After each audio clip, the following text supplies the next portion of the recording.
The lost symbol finally arrives at the house of the temple. Did they get it right? We'll give you the answer coming up right now on Symbols and Secrets.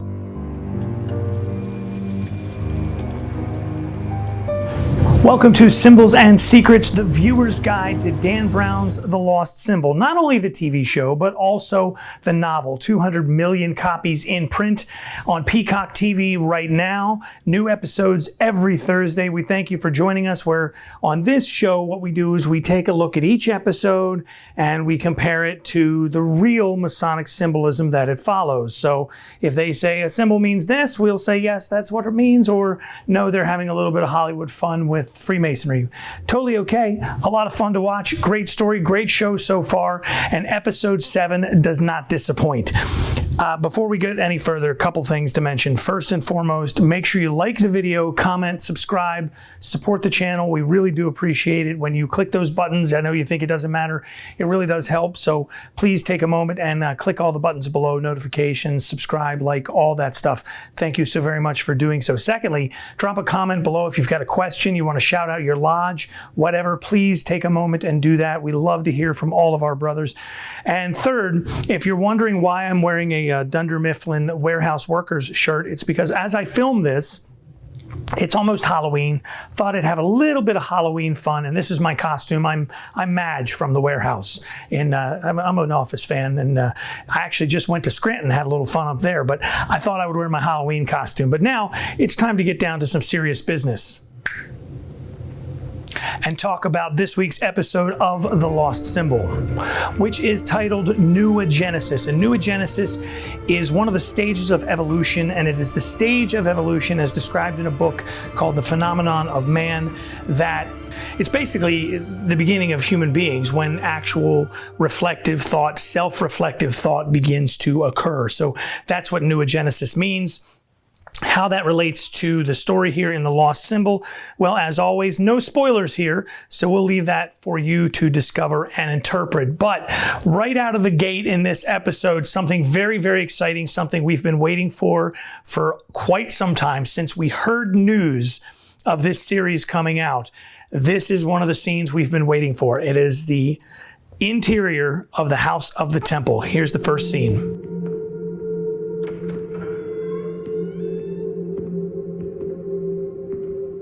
The architecture of this building is inspired by the tomb of King Mausolus in Halicarnassus, which is a country now known as? Turkey. Yes, indeed. First and foremost, wow. It's not spot on with the House of the Temple, but I had to actually take a moment and look at it and say, what is wrong with this temple room here? So this room is called the Temple Room. It is the grand ritual or ceremonial space inside the House of the Temple at 1733 16th Street Northwest in Washington, D.C. It is the headquarters of the ancient and accepted Scottish Rite of the United States of America, Southern Jurisdiction, Mother Supreme Council of the World, and you do see that on the banner there. This looks so much like it. I actually took this video to each of my kids who've been there a bunch of times and said, hey, look at this, and we all had to look at it, and it's not dead on, but you have to stop for a minute and look at it really closely, because I can look at it and go, something's not right, but I had to actually think about what it is. And so what we'll do, rather than nitpick this apart, is we're going to take a tour of the temple room on an upcoming video. It's already been shot. We're waiting to just add a few little pieces to it. And we may, in the very near future, actually do a YouTube live from the temple room and do a tour of the temple room live so everybody can watch it. But what I'd like to do is take a look at some of the things that Peter Solomon says about the room and what those things mean, because I think those things are important details. The architecture of this building is inspired by the tomb of King Mausolus in Halicarnassus, which is a country now known as? Turkey. Yes, indeed. He mentions here the tomb of King Mausolus as being the inspiration for the House of the Temple. Absolutely true, but not the temple room itself, rather the exterior of the building. So mausolus is where we get the term mausoleum, because when King Mausolus died, his wife ordered this very ornate tomb to be built, and it was considered to be one of the 7 wonders of the ancient world. The ruins you can still go and see in modern day Turkey. It was estimated to be about 150 feet high, so roughly the same height as what the House of the Temple is right now, and just an ornate building beyond all reason. Very similar style. Our building was designed by a man named John Russell Pope, and John Russell Pope also designed the National Archives. He designed a lot of different things all over the world, really, but the House of the Temple was his first major work, and it was kind of his resume. It was something that he did, and then whenever he was up for a new building, he would kind of bring people and say, hey, look at this thing. And it's so impressive. He designed the furniture inside of it, the lamps.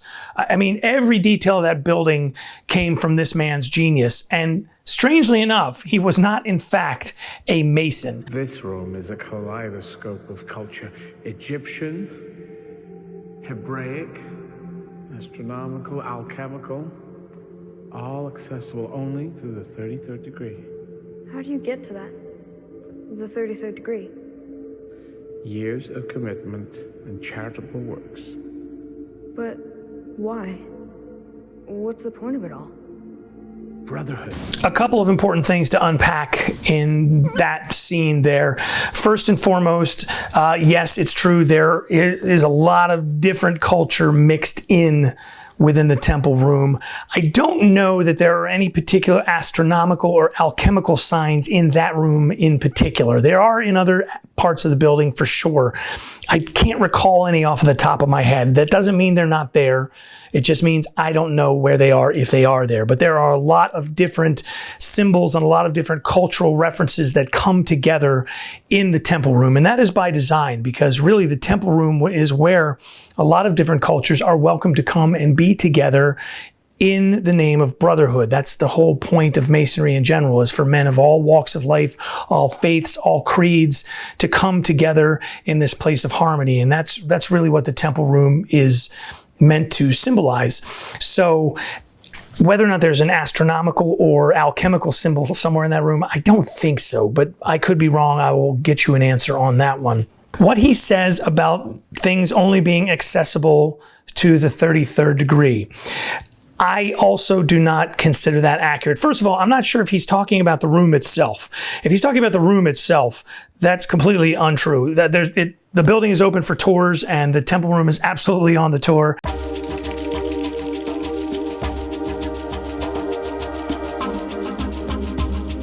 Secondly, if he's talking about some kind of secret knowledge, I also don't believe that to be true. Now, I stipulate that I am not a 33rd degree Scottish Rite Mason. I am a 32nd degree Knight Commander of the Court of Honor. Now, I'm not supposed to say this because it's not exactly analogous, but it's like a 32.5 is what I am. But a 33rd degree Mason, in order to become a 33rd degree Scottish Rite Freemason, it is exactly what Peter Solomon, with Eddie Izzard playing the role, says in that moment, is that, works of charity, basically laboring for many years on behalf of the fraternity.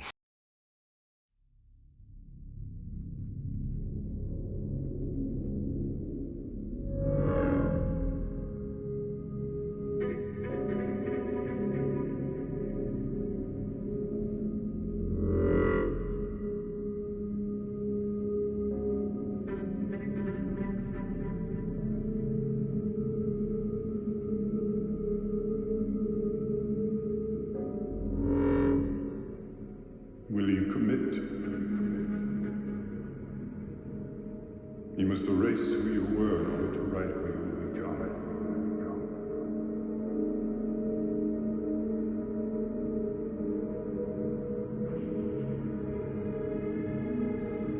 back in the temple room, and we do see some really great shots of the temple room, a nice wide shot there of the temple room and of the doorway leading into the temple room. You get a little glimpse of the Tyler's chair that says "Know Thyself" on it. To me, they have done a really impressive job with the temple room here, and I do not want to nitpick this in any way, shape, or form. Obviously, this is not the actual house of the temple that they are filming in. They film in Toronto, specifically in a town called Hamilton in Canada. And they couldn't film here in the US for a lot of different reasons, mostly relating to the pandemic. They couldn't really, get everybody down here and back and forth to all the different set locations. So they had to make do. They have done a really exceptional job of recreating a reasonable facsimile of the temple room. And I am just not going to nitpick it because I don't think it's fair at all to do so. So again, kudos to the professionals that made this happen. I know it must have taken weeks and weeks to get this looking as good as it does. I want to focus in on the altar specifically in this particular scene. And here we see the 4 books on the altar, the square and the compass in the center there, and then that funny looking upside down wine glass looking thing. Let's talk first about the 4 books on the altar. In the actual temple room, there are 5 books on that particular altar representing the 5 largest religions in the world. So we've got the Bible for Christianity, obviously, the Pentateuch for Judaism, the Quran for Muslims, and we have the Lotus Sutras for the Buddhists, and I'm going to mess up this name and I apologize, the Bhagavad Gita. So it's a Hindu text, and I'm sorry that I don't have that pronunciation correct. I just couldn't find a pronunciation that seemed correct to me. So I apologize for messing that up. Certainly no disrespect intended to any of my Hindu brothers out there. There are 5 texts that are usually on that altar. And the reason is, again, as we've mentioned, Masonry, especially Scottish Rite Masonry, is open to men of all faiths. The square and compasses we've talked about many times, and the symbolism here, you can check out some of the other videos on the channel to get a little deeper dive on those. Then the thing with the wooden handle there, that is a setting maul. A stonemason would use that to put a stone in place, tap it one way or another, essentially a hammer. To Freemasons, that is an emblem of the casualty or disease that sooner or later is going to come along and take us out. And that is what we look at it as. As a Mason, we are constantly taught to keep in mind that life is short and there's a lot to be done, and we don't know when things are coming to an end. As we've talked about the hourglass. Like sands through the hourglass, so are the days of our lives. That clock is always ticking, and something is going to come along and take us out. We don't know what that is. It could be virtually anything. I'm not going to laundry list all the different ways we could check out of here, but it's happening to you, to me, to everybody. And the setting maul really is a symbol of that. It wouldn't typically be on the altar in a Masonic setting. I've never seen it like that. So I'm going to say that that's some storytelling happening there, but that is what the symbol means to Freemasons.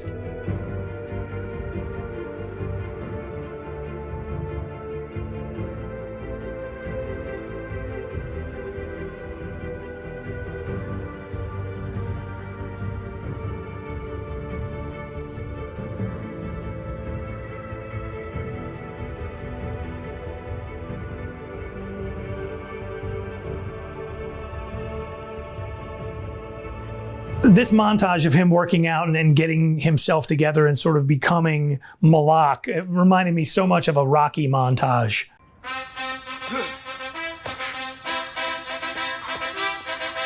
The book that he's reading, or there's a couple of books there that he's reading. First of all, this drawing here, there's a lot of different Masonic symbols in that. The skeleton, obviously, the emblem of death. The scythe that the skeleton is holding, that is the scythe of time, and it is eventually going to gather us all up and take us all away. The black drapery with the marks on it, those are tears. So this is a lodge setting in mourning for the loss of a loved one.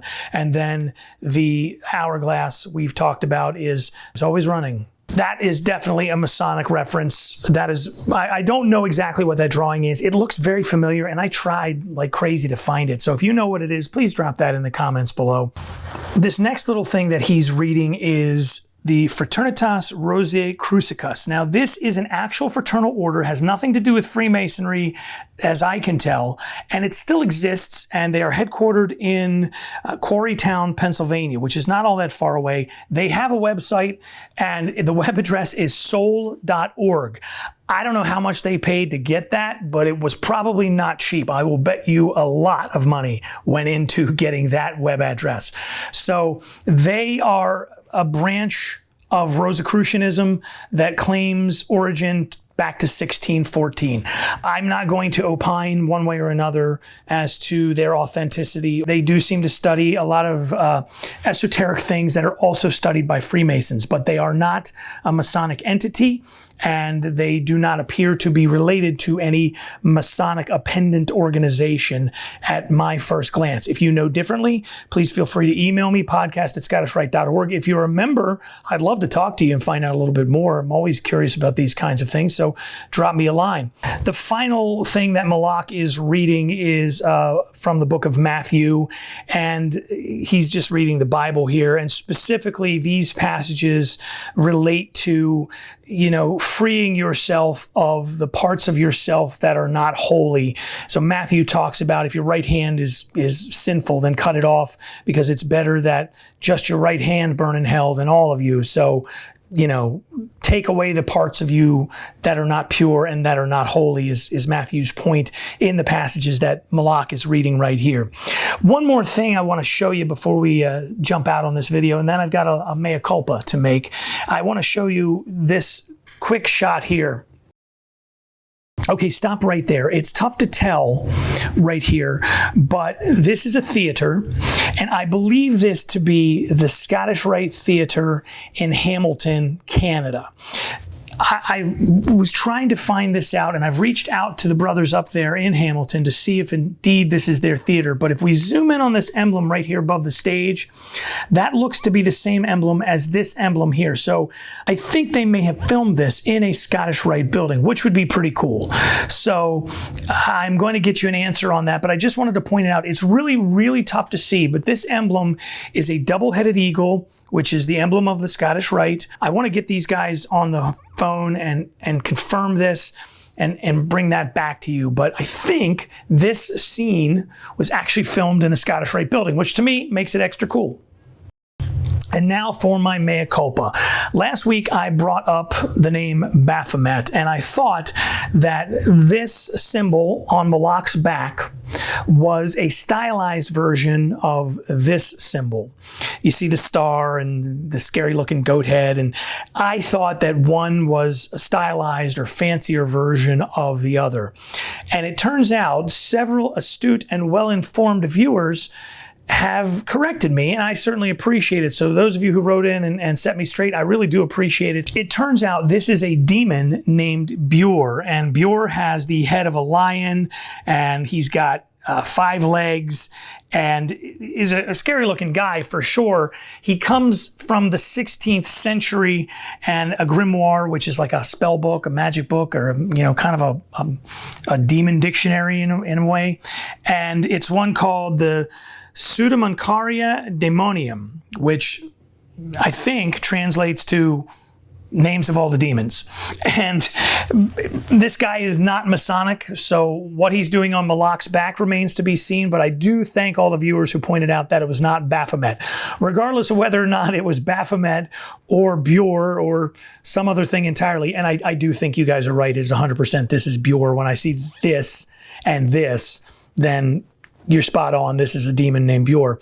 Regardless, neither of them have anything to do with Freemasonry, and I will be curious to see if the writers, the producers, the storytellers of the lost symbol touch on this any further. So that is it for episode 7 of The Lost Symbol, New Genesis. Did I miss anything? Was there a symbol that I skipped over for some reason or another? If you think I did, if I missed one, drop me a message, podcast@scottishrite.org, or comment below. You can subscribe to Peacock, new episodes of The Lost Symbol each and every Thursday. I thank you for tuning in to Symbols and Secrets. And again, we're going to do some stuff inside the House of the Temple and inside that temple room space. So if you've got a question specific to the temple room or specific to the House of the Temple, let me know. Be glad to answer those in an upcoming video. I'm Maynard Edwards, 32nd degree KCCH, Scottish Rite Freemason. Please like, share, subscribe to the channel. It really does help us out.